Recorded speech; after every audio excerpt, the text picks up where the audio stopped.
Assalamu alaikum jama'a ga wayanda ba su san yadda za su yi upgrading device ɗinsu ba zuwa version 7.6. Zan nuna muku yadda za ku yi. Idan ka shiga ka buɗe kwamfutar taka, sai ka shiga inda applications ɗinka suke, sai ka shiga UEM client ɗin nan, sai ka shige shi. In ka shiga ga wasu dot nan guda uku a hannunka na dama, sai ka taɓa su. Ga about a ƙasa, sai ka shiga about ɗin nan. In ya buɗe ma nan, a cikin wa'innan abubuwan guda huɗu, za ka zaɓi activated device, sai ka danna shi sau 7. 1, 2, 3, 4, 5, 6, 7. Zai buɗe ma. Sai ka shiga refresh configuration, sai ka shiga, sai ka danna OK.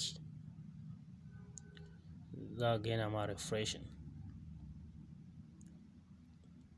Zai ta yin refreshing. Da zarar ya gama refreshing ɗin nan, ya danganta wani irin network kake amfani da shi. Idan network ɗin da ƙarfi, zai refreshing da wuri. Idan network ɗin ba ƙarfi na device ɗin, za ka iya connecting hotspot ɗinka na waya saboda ya ma connecting downloading da wuri. In ka buɗe nan ka jawo wannan labulen naka, za ka ga downloading. Ka gani?